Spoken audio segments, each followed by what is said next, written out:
Oh, hello. Welcome into First Take. Appreciate you joining us here with Skip Bayless. I'm Molly Karaman. Now, it all makes sense, Skip, why Stephen A. had to be in NYC today. Good morning. What's up? How y'all doing? How you do? How you do? Yeah. Well, how you do? What's up? Not I. I am not up because I'm going to have to listen to your lame gloating now for the next 5 minutes on this show. So just inflict it upon me. Just get to it, Molly. All right. So the Mets swept the Cubs in advance to the World Series for the fifth time, especially when you have such a great jacket on. Come on. Thank you. Stephen A., you were right. The floor is yours. You were right. Well, I appreciate you acknowledging the obvious. You know, I mean, I have fun on this show, but ever since you put me to the challenge weeks ago, you were highlighting my, false picks. Yeah. I had to step it up, and with the exception of one game, I've pretty much been right the last 3 weeks. But that's okay. That's neither here nor there. Let me congratulate the New York Mets, who never once trailed in this entire NLCS. Only the second time in the history of Major League Baseball that has happened in an NLCS series. I give them major props. I want to take a moment to sit there and give props to the Chicago Cubs. I know the fans there are sad. I get it. Yet another year to wait for you to capture the pennant. But here's the difference. In the past, the curse could have played the role, and other, peripheral things may have come into play. As it pertains to this series, you just lost to a better team. Hitting wins games during the regular season, 162 game stretch, Skip, as you well know. But you've been around long enough to know that pitching wins championships, and the Mets are loaded with it. You understand? It's really that simple. I know nothing about baseball, yes, you do. Yes, you do. It's DeGrom. It's Thor, a.k.a. Syndergaard. It's Matt Harvey. It's Steven Matz. He showed up yesterday. And even if they had lost, I'm sorry. Did you speak yet? Is it your turn to speak yet? No. Or are you going to zip it so I can make my point? I just know what you're going to say, so I'm like saying it for you before you say it. No, don't do that. Don't do that. Okay. Don't interrupt. Don't interrupt. I just want you to just soak it in and take it for what it is. Marinate.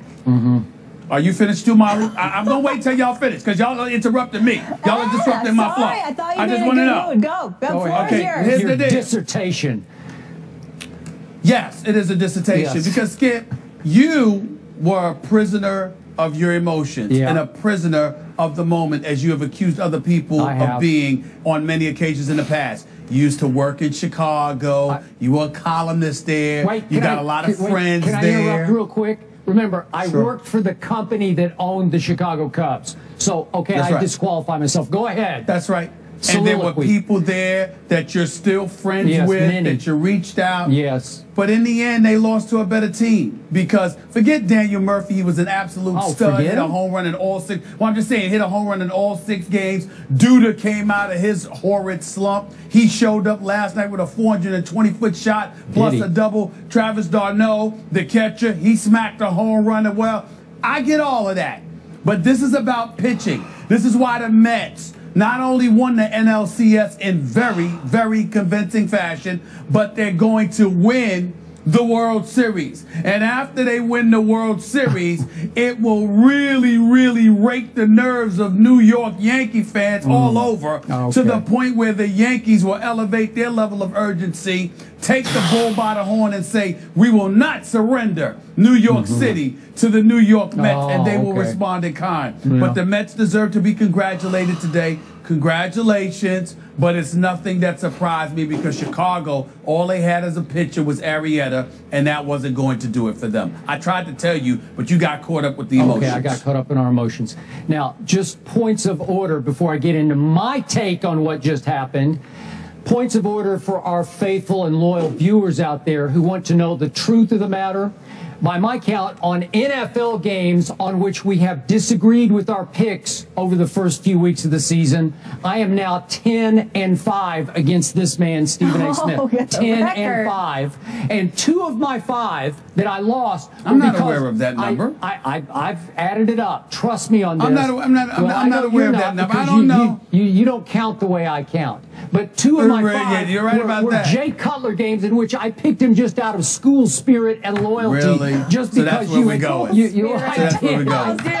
I only picked him because you shamed him so often on the Commodores. show. I finally said, I got to stand up for my Commodores. So I took two losses for the sake of my school. I was true to my school. You have to be true to your school. Okay, now back to what just happened. There's only one baseball prediction I cared about this whole baseball season, and it occurred right around the trade deadline when I told you on the air, on this show, from this seat, that my New Jays were about to catch your Yankees from 6 games back because of the players they had acquired at the trade deadline, which also did include David Price of Vanderbilt University, but that's beside the point. So you're allowed to get emotional with Jay Cutler, but I can't get emotional with my Yankees? Okay. I can't do that? Okay, so this is the biggest crock you've ever tried to sell on this show. You have just become a Mets fan. You're out there because your friend Jeff in Long Beach is a Mets fan, and you're with him. He has brought you over to the dark side of New York City, to the Mets side. When your father lectured you, your father had a house rule. Nobody in this house will even speak the name of the New York Mets as long as the Yankees are in business. And now you have violated that rule publicly because you've kind of fallen in love with the Mets. And you were lucky with your picks because Daniel Murphy came out of nowhere. Remember, the Cubs were 7-0 during the regular season against your New York Mets. Wait a second. 7-0. And Jason Hamill, who started the game last night, pitched once against the Mets and went 8 innings and gave up only 1 run because the Mets couldn't score on anybody for much of the season. And all of a sudden, my Chicago Cubs were victimized by what they're always victimized by, Murphy's Law. It happened again. In this case, whatever Daniel could hit out of the park, he did hit out of the park. Daniel Murphy, what happened to him? This is a man who through 6 full Major League Baseball seasons has averaged 11 home runs. He hit 14, a career high this year. He just hit a home run in 6 straight games. That's impossible because an alien has inhabited the body of Daniel Murphy, who has superhuman power. I didn't even know who that guy is because his Mets teammates don't know. That was the difference in this series, not just the pitching, because the Cubs were going to have to win some 2-1 games, but they couldn't beat Daniel Murphy. That's what happened. They couldn't score.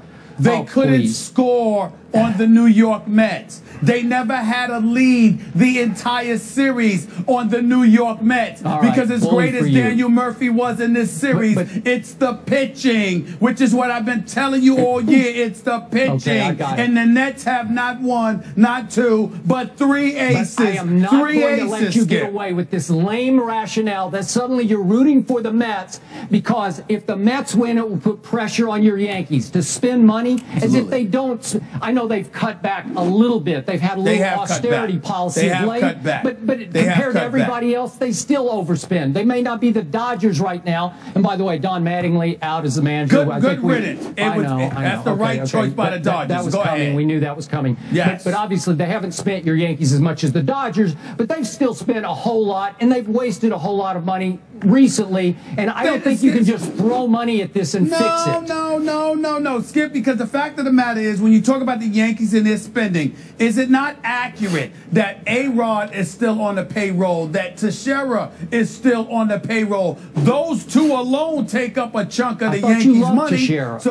Well, I like Teixeira, but I wish he was healthy for a postseason series, for crying out loud. I like him on Mike and Mike. I don't know about in your lineup, but I like him on Mike and Mike. Well, that's the damn problem right there. All right. We like him more on Mike and Mike than we do in the postseason for the Yankees because he's not hurt. He's not healthy enough for the Yankees in the postseason. So my point to you is, when you look at the Yankees and their payroll, they're not spending a lot of money now. It's just that the guys that were there from years ago, they're still having to pay. The Mets and their young pitching is what I tried to tell you. You wouldn't listen. You got caught up in the emotions. And as a result, their young team not only lost, they got swept. Swept and never had a lead in the entire NLCS. Just eat it, suck it up, and zip it. You are a baseball genius. No one at this network knows more baseball than Stephen A. Well, you know, I used to call you Naismith, but no, now you're Abner Doubleday. How can I do that? No, don't do that. I don't want no Abner Doubleday. That doesn't flow with my name. We could just acknowledge that we can just Stephen acknowledge Double A. that my baseball knowledge is kind of flowing right now, and leave it at that. You're flowing. We can do so, that. Bottom we can do line, that. Stephen A. Smith finally got one right on the show, and it's good for business because it gives I've been right over the last. Listen, ever since you called me out, my picks have been flowing. Yes, you did. No. Yes, you did. Ever since you called me out, my picks have been flowing. I just want you to know that, but it's okay. But I because I'm not getting caught up in my emotions now. You've made me focus and get serious. I'm not getting caught up in my emotions now. All right, let's go. Let's go. It's good for school spirit too. Even though y'all both tried to interrupt me to prevent me from making my points because you didn't want to hurt Skip's feelings. See, Skip's protected by Molly. He's protected by the producers. He's protected by everybody. You know, that's what it is. It's okay. This whole show lives in fear of Stephen A. Smith. It's all right. Yeah. It's all right. Okay. Oh. Go ahead. Are we Next ready question. to move on? Next question. We got a football